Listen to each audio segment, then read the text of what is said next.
Assalamualaikum. Hi all. Welcome to Farhana Tasty World. இன்னைக்கு நம்ம கிச்சனில் பாஸ்தாவே கொஞ்சம் டிஃப்ரெண்ட்டான மெத்தடில் சிக்கன் வச்சு செய்ய போகிறோம். சிக்கன் பாஸ்தா செய்வோமா? வாங்க நான் கிச்சனுக்கு. இதுக்கு தேவையான பொருட்கள்: வெங்காயம் 2, தக்காளி 1, கொஞ்சம் கொத்தமல்லி புதினா, ஒரு டேபிள் ஸ்பூன் இஞ்சி வெள்ளைப்பூடு பேஸ்ட், 1/2 டீஸ்பூன் பட்டை ஏலக்காய் கிராம்பு பொடி, 3/4 டீஸ்பூன் மிளகாய்த்தூள், 1/2 டீஸ்பூன் மஞ்சத்தூள், 1 டேபிள் ஸ்பூன் கறி masala and 1 table spoon garam masala. நான் 200 கிராம் போன்லெஸ் சிக்கனை பொடிசாக நறுக்கி வச்சுருக்கேன். இப்போ அடுப்பில் குக்கரை வச்சுட்டு குக்கர் சூடானோன்னு 4 டேபிள் ஸ்பூன் ஆயில். இந்த ஆயில் ஹைட் ஆனோன்னு நம்ம நறுக்கி வச்சுருந்த வெங்காயத்தை அதில் ஆட் பண்ணிடுறோம். ஆட் பண்ணிவிட்டு தேவையான அளவு உப்பு சேர்த்து வதக்கிறனால வெங்காயம் சீக்கிரம் வதங்கி நமக்கு வந்துடும். இப்போ வெங்காயம் நல்லா வதங்கி வந்துருச்சு. வெங்காயம் வதங்கி வந்தோன்னா நம்ம நறுக்கி வச்சுருந்தா அந்த தக்காளியையும் இதோடைய ஆட் பண்ணுறோம். ஆட் பண்ணிவிட்டு அதை மிக்ஸ் பண்ணிவிட்டு நம்ம நறுக்கி வச்சுருந்த கொத்தமல்லி அண்ட் புதினா அதையும் இதோடைய ஆட் பண்ணிடுறோம். அப்புறம் எடுத்து வச்சுருந்த 1 டீஸ்பூன் இஞ்சி வெள்ளைப்பூடு விழுதையும் இதில் ஆட் பண்ணி அந்த இஞ்சி வெள்ளைப்பூடோட பச்சை வாசனை போகிற வரைக்கும் வதங்க விட்டுட்டு நம்ம எடுத்து வச்சுருந்த எல்லா மசாலையையும் ஒன்றாவே இதில் ஆட் பண்ணிடுறோம்.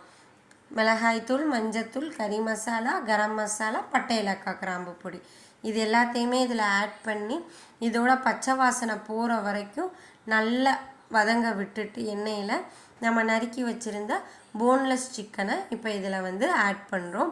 ஆட் பண்ணி அந்த மசால் ஃபுல்லாக இந்த சிக்கன்லேயும் ஆட் ஆகணும். அந்த அளவுக்கு ஒரு நல்ல வதக்கணும். எந்த அளவுக்கு நம்ம ஒன்றா ஆக்குறோமோ அந்த அளவுக்கு அந்த சிக்கன்லேயும் அந்த எசன்ஸ் போய் நிற்கும். நல்லா இது வதங்க விட்டுட்டு இப்போ ஒரு 5 நிமிஷம் அந்த எண்ணெயிலேயே அந்த சிக்கன் வதங்கட்டும். தண்ணி எதுவுமே ஊற்றாமல் எண்ணெயிலே வதங்கட்டும். நான் இந்த பக்கம் பாஸ்தா எடுத்து வச்சுருக்கேன். நான் இன்றைக்கி இந்த பாஸ்தா ஒரு 4 பேர் சாப்பிட்ற அளவுக்கு எடுத்து வச்சுருக்கேன். இப்போ இதில் நம்ம ஆட் சம் வாட்டரை கொஞ்சம் ஆட் பண்ணிக்கோங்க. இதுக்கு தண்ணி அளவுன்னு கரெக்டாக இல்லை. நம்ம அந்த பாஸ்தா மூழ்கிற அளவுக்கு தண்ணி இருந்தால் போதுமானது. இப்போ நல்லா கொதி வந்துருச்சு. கொதி வந்தோன்னே நம்ம எடுத்து வச்சுருந்த பாஸ்தாவையும் இதோடி ஆட் பண்ணிடுறோம். ஆட் பண்ணி ஒரு கிளறி விட்டுறோம். ஒரே இடத்துல பாஸ்தா இருக்கும்ல, ஒரு கிளறினா எல்லா இடத்துலையுமே அந்த பாஸ்தா சம அளவாக பற்றும். இப்போ ஒரு கொதி வந்த செகண்டு குக்கரை மூடி விசில் போடணும். நம்ம இன்றைக்கி குக்கரில் தான் இந்த பாஸ்தா செய்ய போகிறோம். மூடி ஒரு 3 விசில். நான் ஹையில் வச்சு ஒரு விசிலும் லோ ஃப்ளேமில் வச்சு 2 விசிலும். இப்போ விசில் அடங்கினோன்னே ப்ரெஷரை ரிலீஸ் பண்ணிவிட்டு நம்ம குக்கரை ஓப்பன் பண்ணி பார்க்குறோம்.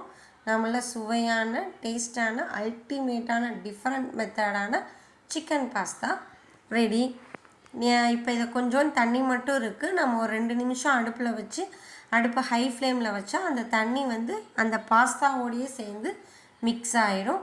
அவ்வளோதான், செம்ம டேஸ்டியான பாஸ்தா ரெடி. இதை நீங்களும் வீட்டில் செஞ்சு பாருங்கள். உங்கள் வீட்டில் உள்ள எல்லாத்துக்குமே ரொம்ப பிடிக்கும். நீங்களும் ட்ரை பண்ணி பாருங்கள். லைக் பண்ணுங்கள், ஷேர் பண்ணுங்கள், மறக்காமல் சப்ஸ்கிரைப் பண்ணிடுங்க.